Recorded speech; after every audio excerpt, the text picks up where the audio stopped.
से दुई सांग रुचि घर को गले। तापरे सेमाने स्कूल को बाहरी गले। रास्ता रे दुई काऊ तांको देखुथिले। एई देख सेपटे किछि चढ़ई छुआ स्कूल जाउचंती। चलो चलो एमानंको बोका बनै तांको टिफिन चोरी करी नै आसीबा।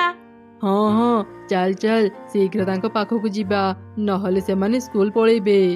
अरे छुआ माने रुह रुह गोटे कथा अछि रुह कहूची। तमरे डाक छुआ माने सुनी पारिबेनी।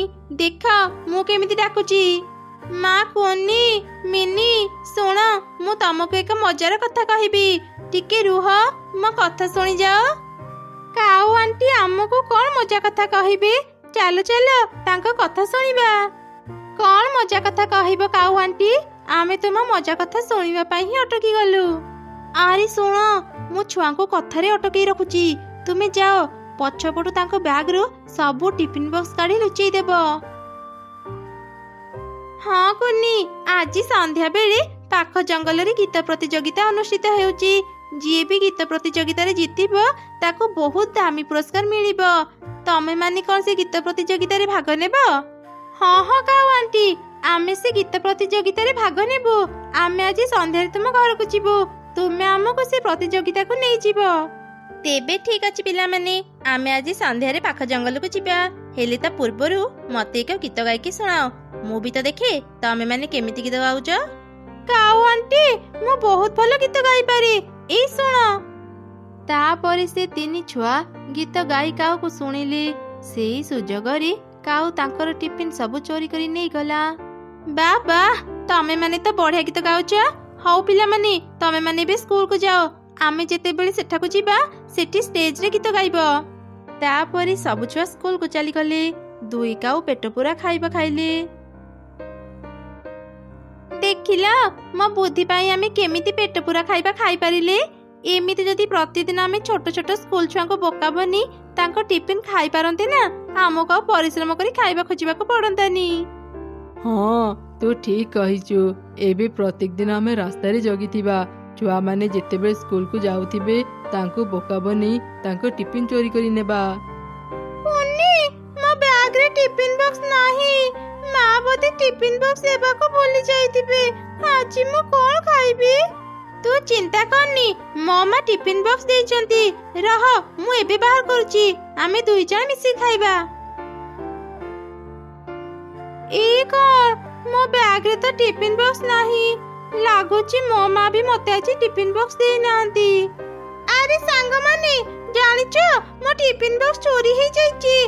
मो समस्तंक बैग चेक कली हेले काहा पाखरे भी मो टिफिन बॉक्स नथिला। आज तमे माने निज टिफिन रो मते किछि खाइबा देई थाओ मु जदी खाइबा न खाइबी मो मुंडा बुली देबो।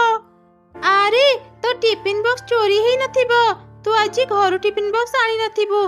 आज हम दुई जनक माँ भी टिफिन बॉक्स देई नांती। स्कूल छुट्टी परे आमे शीघ्र घर को जाई किछि खाई नेबा। एमिति से दिन बीती गला। संध्या रे सब छुआ घर को फेरिले। माँ माँ भारी भोक लागिलानी किछि खाइबा को दियो। आज तुमे कोन पई मते टिफिन बॉक्स देई नथिला? दिन सारा मोचे उपास रे रहिली। ए कोन कहउछ रे माँ मु तते आज टिफिन देइथिली। कोन हैला माँ तुमे टिफिन बॉक्स देइथिला हेले मो बैग रे तो नथिला। ताहाले कोन मो टिफिन बॉक्स चोरी हे गला? हाँ निश्चय स्कूल रे तो टिफिन चोरी हे जाइथिबो। तो काली स्कूल को गले तो क्लास टीचर को एक कथा कहि देबो। चले मु तते भी खाइबा बाड़ी देबी तो खाइबो। माँ गोटी कथा कहिबा को तो मु भूली जाइथिली। पाख जंगल रे ना गीत प्रतियोगिता हेउची। काऊ आंटी मोर आ मो सांग मानकर ना लिखि देइचंती। आमे आज तांका सांगरे सेठा को जाई गीत प्रतियोगिता रे भाग नेबो। जी जीतिबो ताको बहुत भलो पुरस्कार मिलिबो। अच्छा ठीक अछि तू जा भलो गीत गाइबो। काऊ आंटी आमे आसी गलु चलो एबे पाख जंगल को जीबा। हे रे ए माने तो आसी गले। मुई छुआ को कथा पूरा पूरी भूली जाइथिली। किछि गोटे बहाना करी मु एमान को एठु विदा करी। आरे पिला माने तमे माने आसी गलो कौन सी एक कारण गीत प्रतियोगिता को बातिल करा जायछि। आर मास पुणी थरे गीत प्रतियोगिता अनुष्ठित हेबो। ସେତେବେଳେ ମୁଁ ତମମାନଙ୍କୁ ନେଇଯିବି। କଣ ହେଲା? ଆମେ ଗୀତ ପ୍ରତିଯୋଗିତାରେ ଭାଗ ନେଇ ପାରିବୁନି? ଆମେ କେତେ ଆଶାରେ ଆସିଥିଲୁ। ଆଚ୍ଛା ହଉ କାଉ ଆଣ୍ଟି, ଆମେ ବି ଯାଉଛୁ। ଆସନ୍ତା ମାସ ଗୀତ ପ୍ରତିଯୋଗିତା ହେଲେ ଆମକୁ ନେଇଯିବ। ତାପରେ ସବୁ ଛୁଆ ନିଜ ନିଜ ଘରକୁ ଫେରିଗଲେ। ପରଦିନ ସକାଳେ ମା କୁନି, ମୁଁ ଆଜି ତ ଟିଫିନରେ ଖିଚୁଡ଼ି ଦେଇଛି। ଟିଫିନକୁ ଭଲ ଭାବରେ ରଖିବୁ, ଯେମିତି ଆଜି ତ ଟିଫିନ କେହି ଚୋରି କରିପାରିବେନି। ଠିକ ଅଛି ମା, ଆଜି ମୁଁ ମୋ ସ୍କୁଲ ବ୍ୟାଗ ଛାଡି ବାହାରକୁ ଖେଳିବା ପାଇଁ ଯିବିନି। ତାପରେ ସେ ତିନି ସାଙ୍ଗ ସ୍କୁଲକୁ ଯିବା ପାଇଁ ବାହାରି ଗଲେ। ରାସ୍ତାରେ ଦୁଇ କାଉଙ୍କ ସହ ତାଙ୍କର ଦେଖା ହେଲା। ଆରେ ପିଲାମାନେ, ତମେ ମାନେ ଆଜି ସ୍କୁଲକୁ ଯାଉଛ? ଆଜି କେହି ବି ସ୍କୁଲକୁ ଯାଉନାହାନ୍ତି। ନଦୀ ପାଖରେ ଏକ ମେଳା ପଡିଛି। ସମସ୍ତେ ସେ ମେଳା ଦେଖିବାକୁ ଯାଇଛନ୍ତି। ତମେ ମାନେ ବି ସେ ମେଳା ଦେଖିବାକୁ ଯାଅ। ସତରେ କାଉ ଆଣ୍ଟି, ନଦୀ ପାଖରେ ମେଳା ପଡିଛି? ଆମେ ଏକଥା ଜାଣିନଥିଲୁ। ଆଚ୍ଛା ଆଚ୍ଛା, ଆମେ ଏବେ ନଦୀ ପାଖକୁ ଯାଉଛୁ। ଶୁଣ, ତମେ ମାନେ ତ ମେଳା ଯାଉଛ, ତମ ସ୍କୁଲ ବ୍ୟାଗ ଏ ବୁଦା ମୂଳରେ ଲୁଚେଇ ରଖିଦିଅ, ନହେଲେ ସେଠି ତମ ସ୍କୁଲ ବ୍ୟାଗ ଚୋରି ହେଇଯାଇପାରେ। ହଁ କାଉ ଆଣ୍ଟି, ଠିକ କଥା କହିଛ। ଆମେ ବୁଦା ମୂଳରେ 3 ଜଣଙ୍କ ବ୍ୟାଗ ରଖିଦେଇ ଯାଉଛୁ। ଫେରିଲା ପରେ ଆମେ ସ୍କୁଲ ବ୍ୟାଗ ନେଇଯିବୁ। କାଲି ପିଲାଗୁଡାଙ୍କୁ ବୋକା ବନି ଖାଇବା ଖାଇଥିଲେ, ଆଜି ବି ଖାଇବା ମିଳିଗଲା। ଶୁଣ, ଆଜି ଟିଫିନ ବକ୍ସ ନେବାନି। ଖାଇବା ଖାଇସାରି ଟିଫିନ ବକ୍ସ ତାଙ୍କ ବ୍ୟାଗରେ ହିଁ ରଖିଦେବା। ଏମିତି କଥା ହେଇ ସେ ଦୁଇ କାଉ ଟିଫିନ ବକ୍ସରୁ ଖାଇବା ବାହାର କରି ଖାଇଲେ। ଦୂରରୁ ମିନୁ ଚଢ଼ି ସେମାନଙ୍କୁ ଦେଖୁଥିଲା। ବଦମାସ କାଉ ଦଳ, ଛୋଟ ଛୁଆଙ୍କୁ ଠକି ତାଙ୍କ ଖାଇବା ଖାଉଛ? ରୁହ, ମୁଁ ଏବେ ଏକଥା ତାଙ୍କ ମାକୁ କହିଦେବି। ସେ ତମମାନଙ୍କୁ ଉଚିତ ଶିକ୍ଷା ଦେବ। ରିନୁ, ଏ ରିନୁ, ଘରେ ଅଛୁ? ଶୀଘ୍ର ବାହାରକୁ ଆସେ, ତୋ ପାଖରେ ଏକ ଜରୁରୀ କଥା ଅଛି। କଣ ହେଲା ମିନୁ? କଣ କଥା କହିବୁ? ତାପରେ ମିନୁ ରିନୁକୁ ସବୁ ଘଟଣା କହିଲା। ସବୁ ଶୁଣି ତ ରିନୁ ଭୀଷଣ ରାଗିଗଲା। ବଦମାସ କାଉ ଦଳ, ମିଛ କହି ମୋ ଛୁଆଙ୍କର ଟିଫିନ ଖାଉଛନ୍ତି। ସେମାନଙ୍କୁ ମୁଁ ଜମା ବି ଛାଡ଼ିବିନି। ମୁଁ ଆଗ ମୋ ଛୁଆଙ୍କ ପାଖକୁ ଯାଏ। ଏମିତି କହି ମା ଚଢ଼େଇ ତା ଛୁଆଙ୍କ ପାଖକୁ ଗଲା। ରିନୁକୁ ଦେଖି ତ ସବୁ ଛୁଆ ଖୁବ ଡରିଗଲେ। ମା, ତୁମେ ଏଠି? ମୁଁ ଜାଣେ ରେ ମା, ତୁ ମତେ ଦେଖି ଭୟ କରୁଛୁ।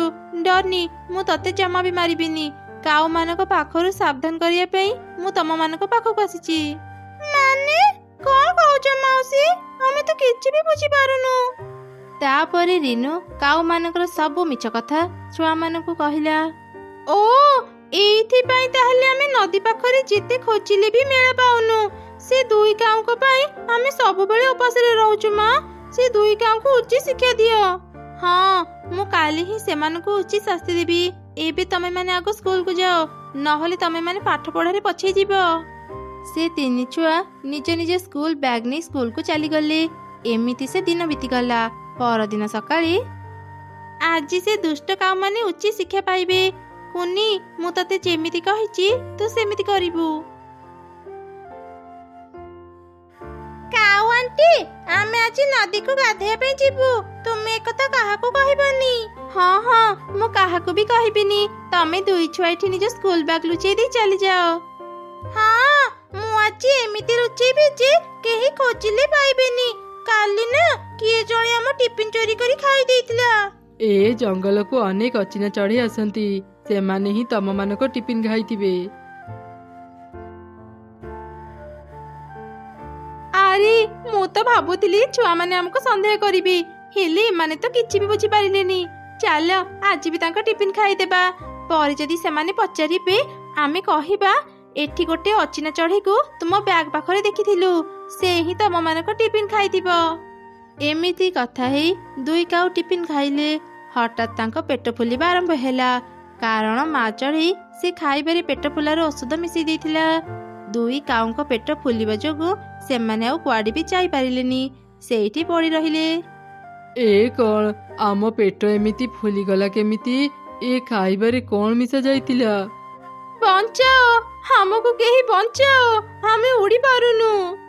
ତମ ମାନଙ୍କ ଭଳି ଦୁଷ୍ଟ ପକ୍ଷୀଙ୍କୁ ଏମିତି ହିଁ ଶାସ୍ତି ଦରକାର। ତମେ ଦୁଇ ଜଣ ଚୋରି କରି ସ୍କୁଲ ଛୁଆଙ୍କ ଟିଫିନ ଖାଉଛ, ତା ସହ ଛୁଆଙ୍କ ପାଠ ପଢାରେ ବି କ୍ଷତି କରୁଛ। ତମ ମାନଙ୍କୁ ଉଚିତ ଶିକ୍ଷା ଦେବା ପାଇଁ ମୁଁ ଏ କାମ କରିଛି। ଏ କଷ୍ଟ ପାଇଲେ ଯାଇ ତମେ ମାନେ ଜାଣିବ ତମେ ମାନେ କେତେ ବଡ ଭୁଲ କରିଛ। ଠିକ କହିଛୁ ରିନୁ, ଏମାନଙ୍କୁ ଏମିତି ହିଁ ଶାସ୍ତି ଦରକାର। ଆଜି ତ ବୁଦ୍ଧି ପାଇଁ ଆମେ ଦୁଷ୍ଟ କାଉ ମାନଙ୍କୁ ଧରି ପାରିଲେ। ନା ନା ଚଢ଼େଇ, ଆମର ଭୁଲ ହେଇଗଲା। ଆମେ ଆଉ ଦିନେ ବି ଏମିତି ଭୁଲ କରିବୁନି। ଏଇ ଜଙ୍ଗଲ ଛାଡ଼ି ଚାଲିଯିବୁ। ଦୟାକରି ଆମକୁ ବଞ୍ଚା। ଦୁଇ କାଉ ଯେତେ କହିଲେ ବି ଅନ୍ୟମାନେ ତାଙ୍କ କଥା ନ ଶୁଣି ସେଠାରୁ ଚାଲିଗଲେ। ଦୁଇ କାଉ ସେମିତି ପଡ଼ି ରହିଥିଲେ। ସେମାନେ ଟିକେ ବି ହଲି ପାରୁନଥିଲେ। କିଛି ସମୟ ପରେ ହିଁ ସେ ଦୁଇ କାଉ ମରିଗଲେ।